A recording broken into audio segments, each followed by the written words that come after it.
part of the challenge has always been that this has to do with religion. And most of us see religion as a very personal matter. And, we want to be tolerant of one another's faith and sincerely held beliefs. And we prefer to have discussions about policy and politics without sort of intruding into that private realm. And that's, I think, something that religious nationalist leaders around the country and around the world are very well aware of. And this Donald Trump was well aware of. He sort of bubble wrapped himself in sanctimony. I mean, he's hardly the model of a values voter himself. But when he does his rallies, he has a preacher to his right and a preacher to his left. They're always warm-up acts, right? And in fact, he's like insulating himself from criticism and from scrutiny by saying, well, look at these holy men.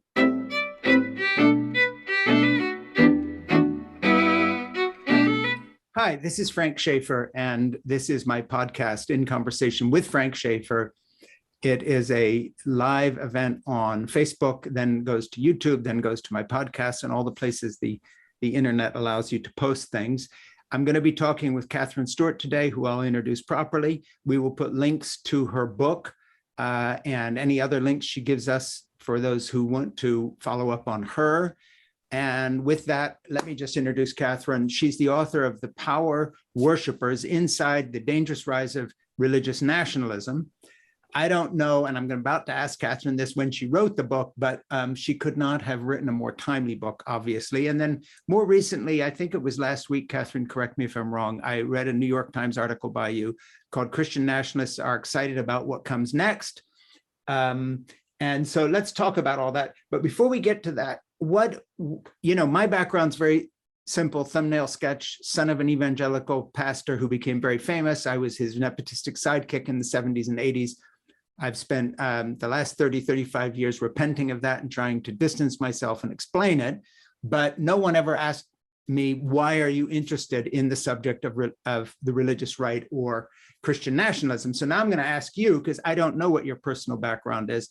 What drew you to this subject first, and why are you writing on this, aside from the value of the material, which is invaluable at this point? What pulls you into this orbit?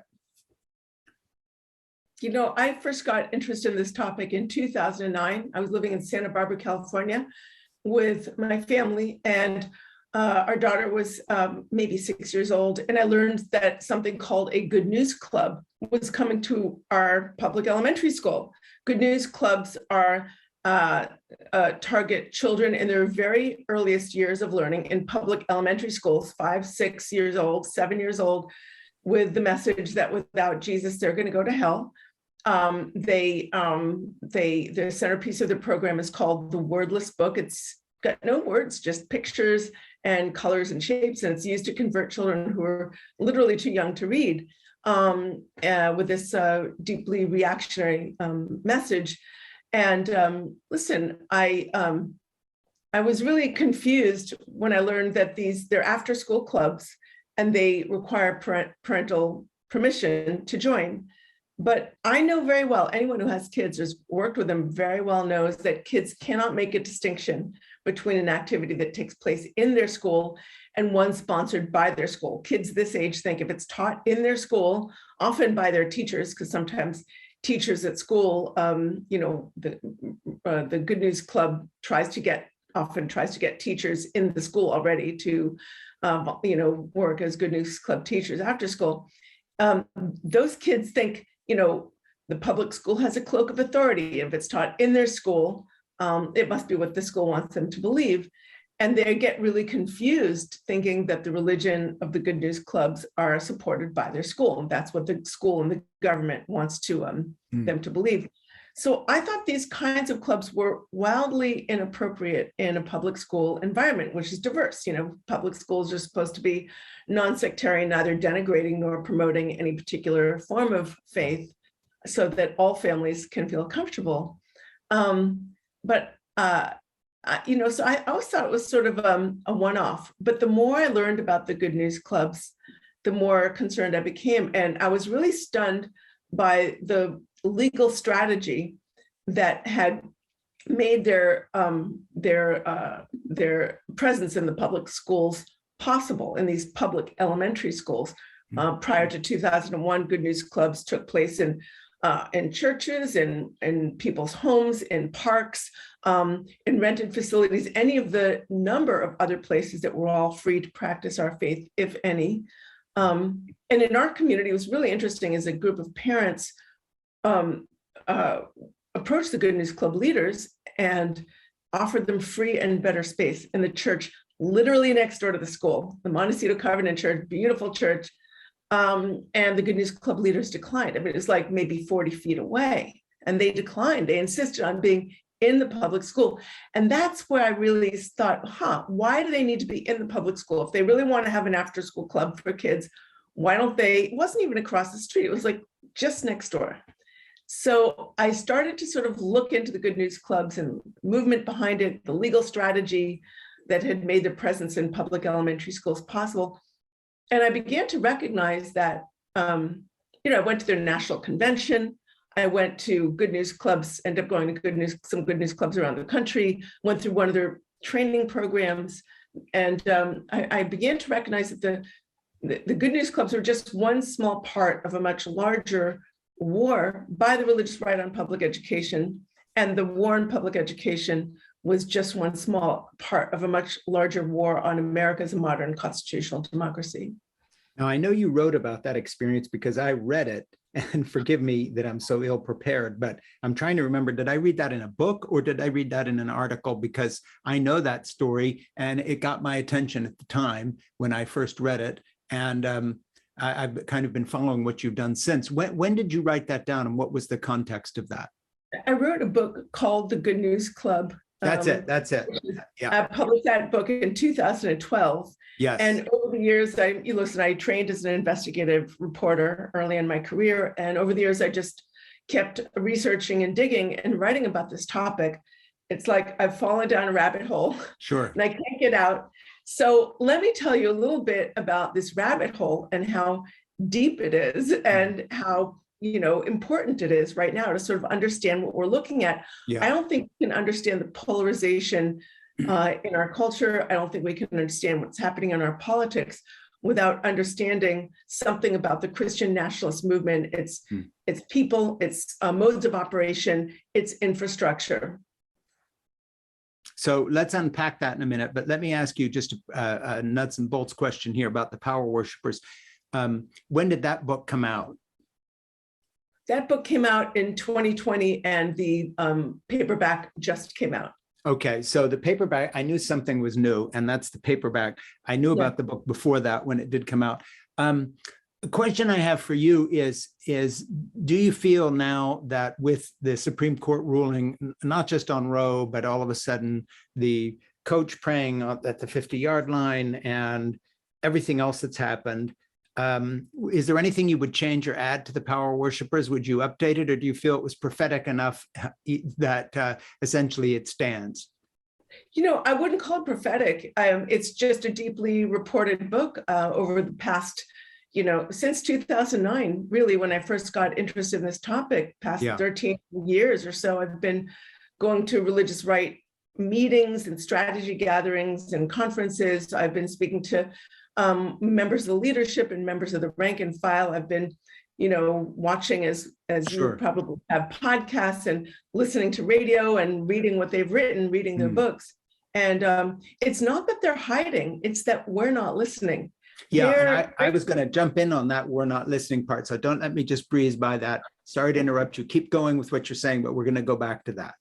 Well, it's just they're very clear about what they want, and, for instance, I was in the National Pro-Life Summit this year in January in Washington, D.C., and Christiane Hawkins, who's a very sort of powerful movement leader. She heads up the Students for Life America and Students for Life Action, and, was one of the key anti-abortion organizations in our country.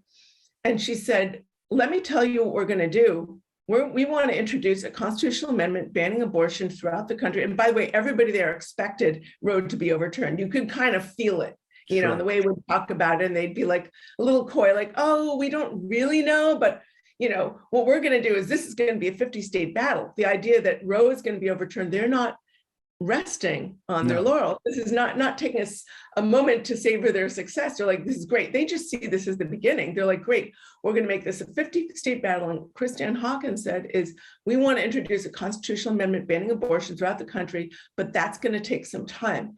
And a representative of the Alliance Defending Freedom, which is one of the main legal advocacy groups of the religious right and sort of behind a lot of the sort of religious liberty cases that we've dealt with over the years, he pretty much said the same thing.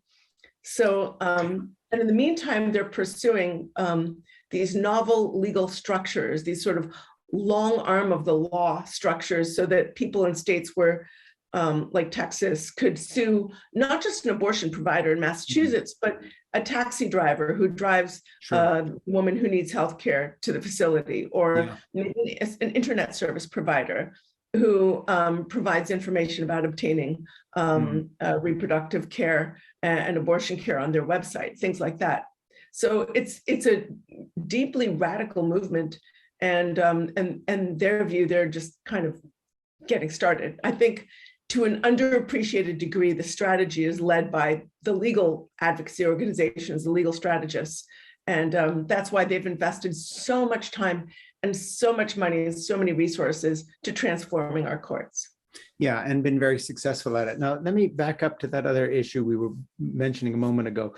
I had Jared Yates Sexton on the other day, who's a commentator who I follow and I've talked to before, a historian. And I brought up a point with him, a little story that I'm going to tell you, not go into it too deeply, as a way to launch a little discussion with you on why so many people who have been looking at this seems to have been asleep at the switch. Back in the mid-1980s, I was on the Today Show with Jane Pauley, who was then the host. And at that point in the early 80s, I was on the religious right. And I was there complaining of the unfair treatment we were getting in that the books that my father was writing, like How Should We Then Live, Whatever Happened to the Human Race, A Christian Manifesto, were neither being reviewed by the New York Times or counted in their bestseller list. And I was chastising them for bias against religious books. The funny thing is, if you fast forward, whatever it is now, 40 years later, 30 some years, 40 years later, I would actually, it's one of the few things that I said that I would still agree with, but for a very different reason. And that is the very fact that so much of the groundwork that we were laying and others like us were laying, Paul Weyrich and others, was ignored, studiously ignored by the New York Times and other newspapers and magazines. At the time that my father was just starting to get famous, the only major news organization in America, because in the day when magazines were big, that had a religion section was Newsweek. And they did 2 articles on him, one in 1963, when they did a piece called Missionary to the Intellectuals, when Newsweek was a very big deal, when you got, they sent a photographer and the whole bit to his little mission in Switzerland, and another one in the early 1980s, talking about the movie series we had done that everybody else was ignoring. So when I look at the flat-footedness of people like Hillary Clinton and others who came along and were surprised that Donald Trump won and was able to call into being this enormous army of evangelical voters on these litmus test issues, my view in hindsight is, isn't it a shame that people like the New York Times were not showing secular readers uninformed about the religious right the fact that books by my father called A Christian Manifesto, calling for the violent overthrow of the US government if all else failed on abortion, were, if counted, the #1 bestseller in the United States, month after month after month, outselling 2 and 3 to 1, the #1 books on the bestseller list often. It sent a picture that A, these people don't matter, or we can ignore them because they're just somewhere in the middle and don't count. And by the way, we don't have to pay attention to what they're saying or thinking because you'll never see their books reviewed, some of which are very radical and actually well argued, given the point that they're trying to make, of enormous influence. So that's a long preamble, but now I want you to take all the time you need to talk about A, why the rise of the religious right has been so studiously ignored.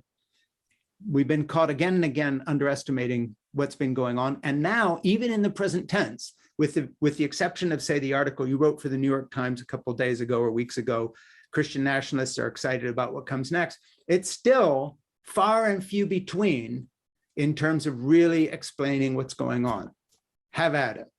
So much to say here. My goodness. I think there are a couple of different factors in play. First of all, I think that part of the challenge has always been that this has to do with religion. And most of us see religion as a very personal matter. And, we want to be tolerant of one another's faith and sincerely held beliefs.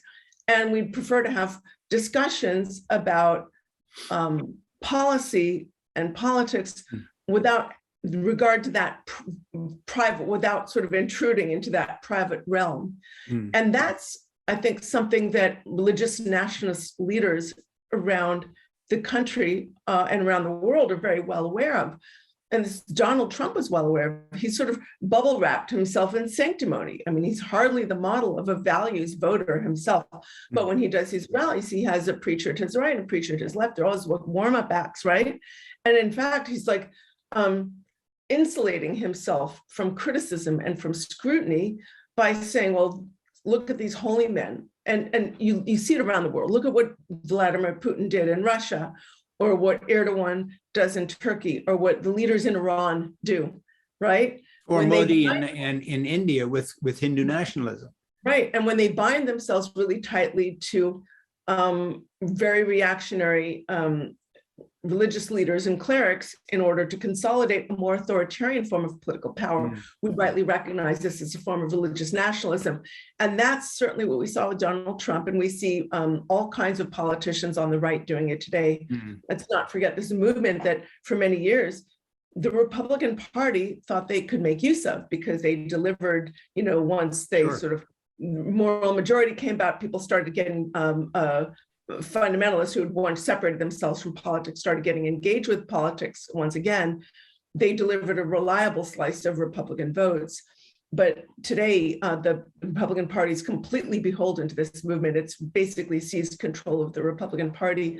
And so many, I would say, more, traditional Republicans feel like they don't have party anymore. We can look at somebody like Liz Cheney and see where she's coming from. But so there's that, the sort of the sanctimony sort of offers a kind of protection. So people don't want to sort of intrude too much. So there's that. I think another reason why we fail to appreciate this movement, and it still happens, is people still see it as a cultural movement. They think it's preoccupied with issues like abortion or same-sex marriage. They fail to recognize that political movements have political aims and political modes of operation. And this is a movement that has deep infrastructure and political aims. And they have invested for decades in all the features of modern political campaigns: right-wing policy groups, legal advocacy groups, legislative initiatives, networking organizations, data organizations, very sophisticated use of data, a far-right messaging sphere that often serves to separate large numbers of the rank and file, frankly, from the facts, all working together for common political aims. I think some people still continue to characterize this as a movement about the evangelicals, as we sometimes hear. This movement includes many evangelicals, but it excludes many evangelicals too. And it includes representatives of a variety of both Protestant and non-Protestant religion, and even derives support from some people who don't particularly identify as religious at all.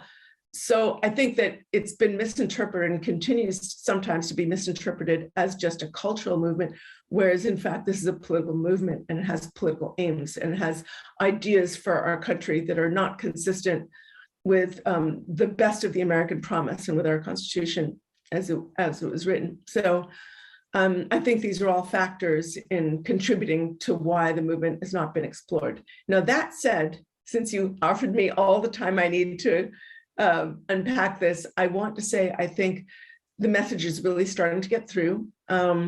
Many mainstream newspapers have done a terrific job over the past year in starting to explore some of these issues. Some of the religion writers have done a really wonderful job of reporting, and yeah,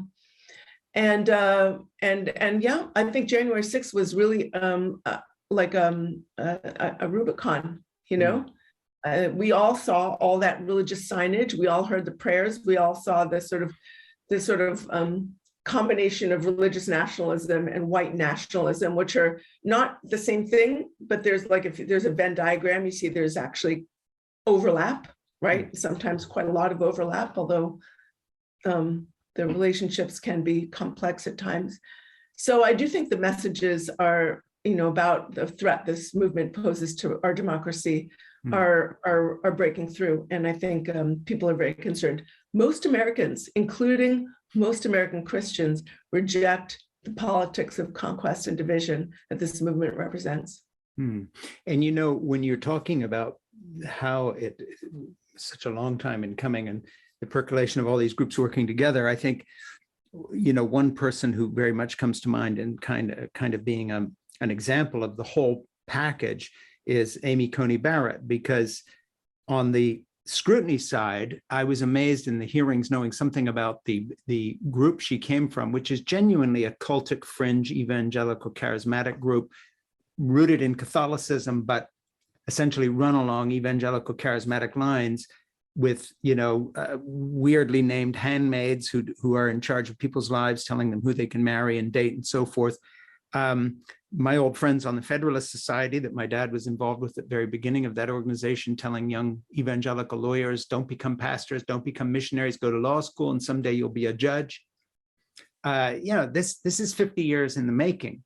And she is sort of almost the Manchurian candidate. I don't mean that in the conspiratorial sense of what that raises, but if you have an example of someone who avoided scrutiny during the hearings for her confirmation, no one brought up religion. They talked a little bit about Roe v. Wade and abortion, but no one asked her about her faith in terms of her cultic connections. Everybody has a right to their religion. Everybody has, people are brought up in all different types of faith environments, and that's absolutely fine. The question is, are you going to allow your faith, whatever that faith may be, to guide your interpretation of the law? Do you believe that our laws should be based on the Bible, or do you believe that we are a government of the people, by the people, and for the people? And the laws should be fair for everybody and equitable for everybody. Do you believe in enshrining into law privileges for certain approved groups, and the idea that members of disapproved groups, which can include members of moderate or liberal traditions, religious traditions, secularists, LGBT Americans, and so many others, should you believe those groups can be targeted for contempt? And of course, the answer is never going to be, oh, yes, I do. But when you hear people like Brett Kavanaugh or Alito talk about, history and tradition, they kept bringing this up. And, I remember that during his confirmation hearings, when he was asked about religious freedom, Kavanaugh said that the term history and tradition, like, as it relates to religion, like, okay, whose history, whose version of the history are you talking about? Which traditions are you talking about? And you can see that this kind of setup, and Alito mentioned this sort of same term in his opinion in Dobbs. This is the kind of thing is a setup for favoring certain religious viewpoints and viewpoints of conscience over others, setting up an unequal system, and that's really un-American. I mean, values of equality and pluralism represent the best of the American promise. Well, and that happens whether it's the Hobby Lobby decision saying that certain companies don't have to provide insurance for contraceptive coverage, and other times churches are exempt from having not to meet during an epidemic, or perhaps don't have to wear masks and so forth. You see a whole sort of summer world, whatever that Animal Farm thing, we're all equal, but some of us are more equal than others. And it's beginning to come into the picture very dynamically from the Supreme Court. But I think there's a second question. You were talking about, well, what would private religious belief, and we don't, she has the right to believe what she wants and so forth. Well, of course, but you also have to understand, and here's where I speak from my own background, that if you have a level of religious fervor and fanaticism combined with politics, and your religion is telling you that God is on your side. And basically, the biblical narrative says that it's fine to lie when you need to in order to prosecute God's agenda, whether that's King David or whomever it may be, all kinds of machinations to trick the enemy, whether they're the Philistines or whatever other godless forces you're up against, and so on. A very legitimate question is, do you feel your religion gives you the right to lie to US senators when they are confirming you because of some greater good that you are now dedicated to, which overrides everything from good manners to telling the truth? Because I think when you look at a number of these candidates, certainly this would have been the case with Ginny Thomas, not that she's on the court, but her husband is, that evangelical mix of politics and religion also opens the door to a level of conniving and prevarication that I don't think most people coming from a secular background would include in their kind of political philosophy, but evangelicals would. Not all evangelicals, but this brand, because the higher good, the saving of the nation, has to come first. And I don't think that a lot of the friends that I have in a more secular context understand religious fervor at that level. I do, because I was part of that. Yeah, look, I mean, you're absolutely right. They see themselves as engaged in an apocalyptic struggle between absolute good and absolute evil. And so they'll do anything, no matter how radical, to supposedly save America from pluralistic democracy. All that religious rhetoric we saw at the during January 6th and all the sort of signage and stuff, that's sort of what that was about. I think it's really that connects so much to the whole spreading the election lies. I mean, we can't forget that Trump started spreading the lie of the stolen election even before the election, during a debate he had with Joe Biden, even before the election took place. But that messaging, and when he lost, that messaging was spread through movement infrastructure, the sort of religious infrastructure, the religious right, and its different organizational pieces. So it was spread through right-wing policy groups. It was spread through pastoral initiative like Faith Wins. It was spread through networking organizations, even clerical outreach initiatives. The Council for National Policy has an affiliated group called the Conservative Action Project. They issued a statement calling on members of the Senate to contest the electoral votes from Georgia, Pennsylvania, Michigan, and other states where that were the sort of focus of these Republicans' baseless allegations. I went to a pastor gathering in Virginia, where it was an initiative, part of a group, an initiative called Faith Wins, where they hold hundreds of pastor events, not just for a single pastor, for multiple pastors, all across the country. David Barton and his son were featured speakers doing, sort of America as a Christian nation myth-making stuff. And then Chad Connolly from the Council for National Policy was there telling these pastors that we need to engage. And there was another speaker who said the church is not a cruise ship, the church is a battleship. And then there was this guy named Hogan Gidley, who was the head of, he used to be on the Trump administration, so he was very tightly affiliated with Trump. And he was part of an election, he was featured as an elections integrity specialist. And he gets up there and he's just lying about how all these dead people are voting and the election is stolen, et cetera, spreading these lies to the dozens of pastors who are there. And they sort of whip everybody up into this sort of terror, this sort of we're being persecuted, America's on the brink, you need to get your people out to vote. And then they give them all these tools to do it. So they give them, voter guides, sermon starters. There were, the promises of videos that you can air at church, presentations you can do at church, presentation materials. Impact team manuals, as they call them, community impact team manuals, where if the pastor doesn't, pastors aren't supposed to tell their congregants the candidates to vote for, because, in theory, they risk losing their 501c3 tax status. But what they do is they have these manuals that tell the pastor, give the instructions for how to get 5 or 6 or 7 congregants together and give them the job of turning out their fellow congregants to vote for certain candidates and educating them about the supposedly biblical values that should matter in these election cycles. So We can see the infrastructure at work. It sort of functions as a very large voter turnout machine.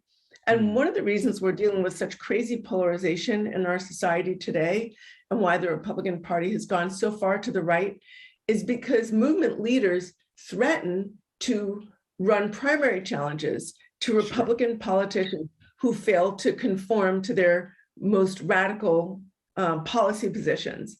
So, again, I was at the National Pro-Life Conference in Washington, D.C., and speakers there were basically at one of the legislative initiatives saying, well, if so-and-so doesn't adopt our new, I don't know, whatever, very extreme anti-abortion law, we're going to run a primary challenge. And then they talk about the money they have, the resources they have to devote to those primary challenges.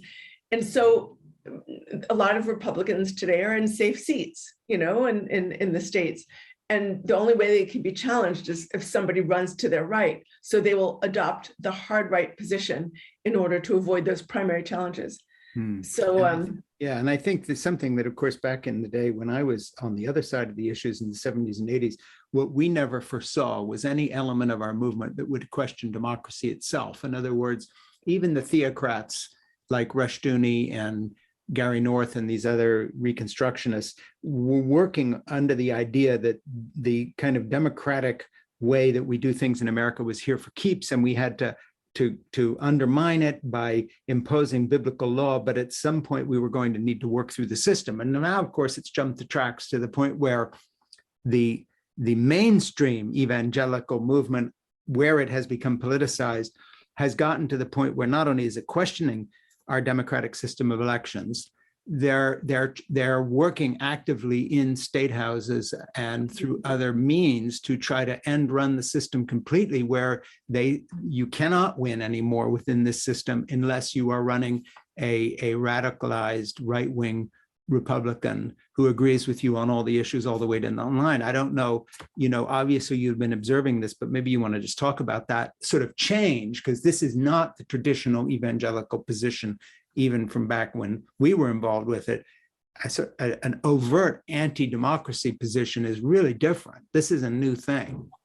Although I seem to recall a quote, a passage where Rushdoony was talking about the heresy of democracy. Sure. He didn't like it. And he was pro-slavery as well, but he didn't think that you could introduce these things by just jumping the whole system. In other words, he didn't foresee the day when the mass of evangelicals would reject democracy as a thing in favor of a completely different narrative. And the problem is, I don't quite know what they want to replace what we've had with. In other words, if elections are always rigged from the point of view of Republicans win when they lose or win when they win, have you been running into speakers at these meetings you've attended who foresee what the next step to this is? How do they see that playing out? In other words, in the best of all worlds, where will they wind up?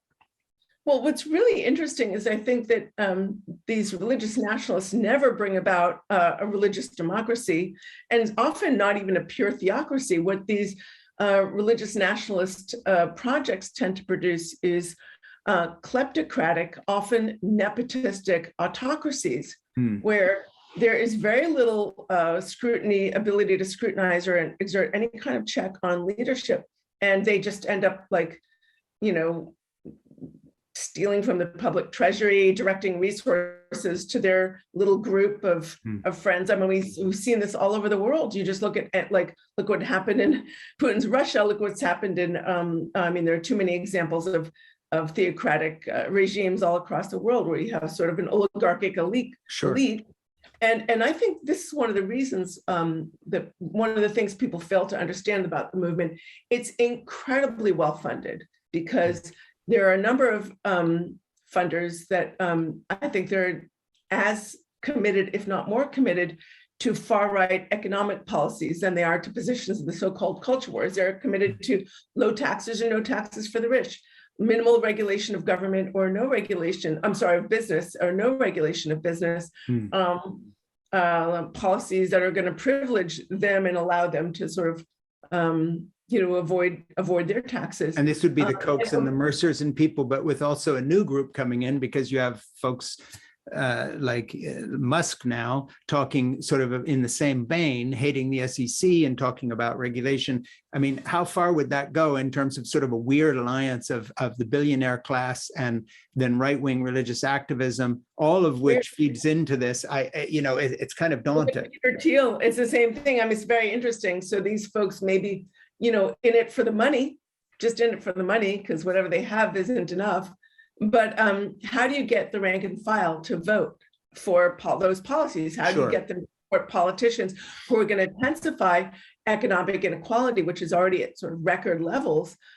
You get them through the culture wars. You dangle these culture wars like little shiny baubles in front of them, and abortion, trans this, and like stuff that, was South Dakota, perhaps. I think I spoke to a pastor the other day, a progressive pastor in South Dakota, said, we had this law, I think it was South Dakota, maybe Kentucky, some law about trans sports. And it's like, there's one student in the entire state that this actually, applies to, but they get everybody thinking about it because they don't want them to be thinking about the fact that, this is a movement that claims to stand for family values, and yet they're endorsing politicians, supporting the careers of politicians whose economic policies are making it so much more difficult for so many American families to succeed.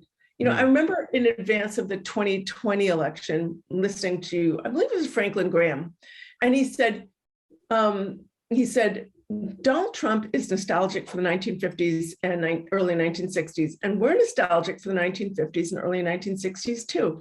And that's why we support Donald Trump. Well, let's think about what's happening in the economy in the 1950s. Yeah. The average worker made, I think, a 20th of the amount of money that the average CEO made. So the average CEO made 20 times or maybe 21 times the amount of the average worker. So that meant they could have a nice house, send their kids to private school, get a boat, maybe a second house, whatever, have a very nice lifestyle.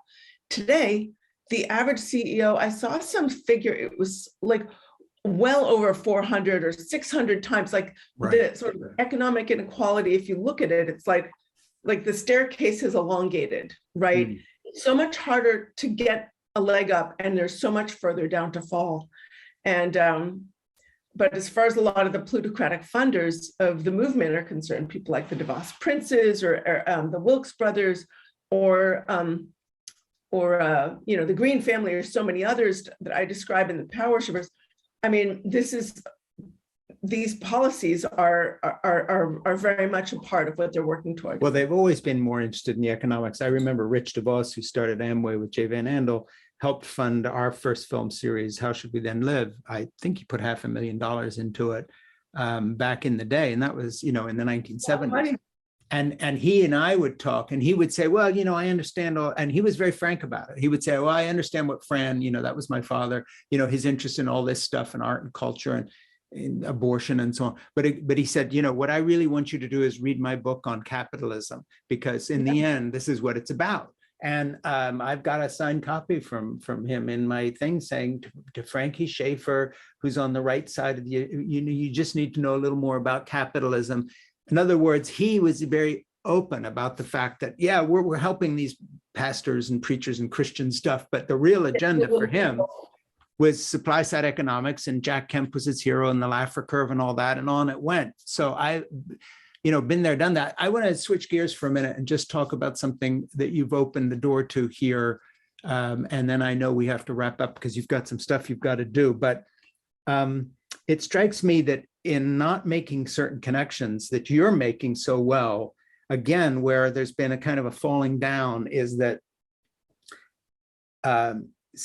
more secular folks or more democratically minded folks or more liberal folks in the States don't seem to connect the dots as often as they should to the fact that the rise of the fundamentalist right with a Christian nationalist agenda in America, well funded, as you put, by people who don't give a crap about their agenda but are using it to a much bigger degree than people allow for, they don't connect the dots to the worldwide movement, which you've talked about, which is very much the same. And we talked about Bolsonaro, who counts on the 30% of the evangelical vote in Brazil, often an impoverished vote, often women's votes, by the way, on terms of family issues thrown in his favor. Modi of India, nationalism. The Saudis, royal family, have been playing this game very well for a long time, with their imams doing one thing in their own country, but when they're in their apartment in Paris or New York or London or wherever they are, they live a whole different lifestyle. Putin, you mentioned, Kirillov of the Orthodox Church in Russia, hand in glove, ex-KGB, friend of Putin, wearing his, $150,000 watch that they then airbrushed out when there was a photograph on his wrist. On and on it goes. I'd like you to talk, before we wrap up here, a little more about two things. First of all, why does the media not talk more about this worldwide thing, this use of fundamentalist religion, fill in the blank, Islam, whatever, to achieve this political end and enrich these folks? Secondly, isn't it amazing that the model of operation of this international movement is very much like the big evangelical nepotistic families I was part of, where I become my father's sidekick, where Franklin Graham follows Billy, goes further to the right, enriches himself, company planes, vacation homes, doesn't matter what you're earning, it's the perks where the real money is, on and on and on. First, what's going on here? Why is this happening right now in the 21st century? Secondly, why aren't we paying more attention to it? Third, why does it seem to be inconvenient for folks on the left to talk honestly about this in terms of it's easier to be down on evangelical Christians in America, white evangelical Christians, than it is, for instance, to really talk honestly about the Saudis or Erdogan in Turkey. What's going on here? Well, you said something about nepotistic families, and I was thinking about Trump and his sort of nepotism and his, involvement. And as I was researching power worshipers and, researching this movement, I kept reading a lot of books where people talk about kings and kinging. Sure. And here's the thing about a monarch: they don't have to follow the rules. They're a law unto themselves. Yeah. And they're not rulers of democracies. They're, again, rulers often of nepotistic, plutocratic, kleptocratic autocracies. And that seems to be kind of a model that so many of the movement leaders admire. Yes. So, and that well, and aspire to. And aspire to, exactly. Yeah, but the thing is, I don't think we talk enough about the fact that this model of governance is the Saudi model. It's not. Well, I just thought of something else, and it's very interesting. So we were, when I was researching power worshipers, one of the events I went to was the World Congress of Families. It took place in Verona, Italy, just a couple of years ago, and it brought together members of the sort of global, they call it the global conservative movement, from all these different countries. Russia had a very big presence. America, of course, had a very big presence, but there were representatives of other countries involved. And there was another fellow who was talking about how we need to revive the aristocracy and bring back these big aristocratic families. And that's sort of part of it. It's this idea of a kind of more theocratic order, diminishing global, I would say, they say we need to declare war, and they said we need to declare war on global liberalism. Please, make liberal politicians fear you. And the idea is if you can bring back this sort of more hierarchical, rigid, form of society where some members of the society have more intrinsic value than others. That's what many of these folks want, because they know if they can bring that back, that they'll be on the sort of privileged side. Yeah, president for life, or you inherit the Billy Graham organization and just power forward, but it's all the same pattern.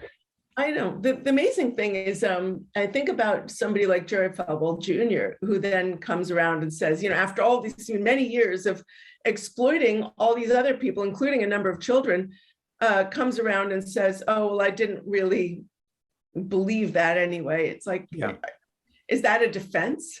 Like, it's a sort of a defense, I guess. People. Well, look at Franklin Graham. I mean, Franklin Graham comes out, and by name criticizes the 11 people in Congress who voted against Trump, was it during the impeachment or whatever, and names them and puts a target on their back as somehow having betrayed America because he betrays this this grifter family, you know, the Trumps. I mean, it's just quite incredible. Yeah, I mean, I think it's really important to remember that, you know, a lot of people, you know, when you ask why can't people sort of face this, they still see it as a cultural movement. They still see it as defined sometimes by, they say, well, look at the attitudes of the rank and file. But this is not a leader, this is not a rank and file led movement. This is a leader driven movement, and they're exploiting the rank and file in order to exploit the rest of us. Yeah, and I think that evangelicals are groomed to see things that way anyway, because, you know, churches are not led in a rank and file form. You have a pastor, he's in charge, and so forth and so on. Before we wrap up, let me just say once again, I have been interviewing Katherine Stewart, who's the author of The Power Worshippers Inside the Dangerous Rise of Religious Nationalism. And that book is out and available in paperback. We're going to put links to it everywhere this is. Please, if you like this interview, like it in the online sense of liking it or whatever it is, subscribing, whether it's YouTube or on the podcast part. Katherine, before I sign off here and let you go to things you need to do, is there anything we haven't covered? I mean, you know, I'd really like you to just think for a moment what we've been talking about. And is there something you wish I'd asked you or would like to emphasize as we kind of end this time? And I do hope we can come back and talk some more again and pursue this further. But is there something you'd like to add? The Power Worshippers is a great book, and you should all run out and get it or order it or whatever you want to do. But that said, is there anything you'd like to end? Anything you'd like to say? I'm grateful to you for the conversation. I'm so grateful to you for the insight that you've provided these years into the movement, and your reflections on it, and the work that you're doing now. So thank you so much for having me, and I'd be happy to come back anytime. Yeah, Katherine, I'd love to do this again. And let me ask you one last thing to just think about. If there's someone else that you know about who is doing work in this area that you have been drawing on or has some insight, if you ever want to come, I mean, I want to have you back soon and talk more, because this, sadly, we're going to need to keep talking about this. But if there's somebody that researchers, I mean, there's, you know, if there's someone that you want to think of that you could suggest to my producer, Ernie, and just say, hey, you really ought to have so-and-so on and talk to him or to her or to them about this, I will do it in a heartbeat. I would love whatever recommendation you can give us, because we keep trying to widen this circle. And I know that, you know, we don't know enough to know everybody that we ought to be talking to. And if you ever want to come back with somebody else, either a guest we've already had that you've seen on our list or someone that you can get to, invite yourself and them too, because I'd like this to go as wide as possible. Great. Thank you. Thank you so much. Okay, well, have a good day. Blessings. Thank you. I really appreciate it. You too. My pleasure. Bye.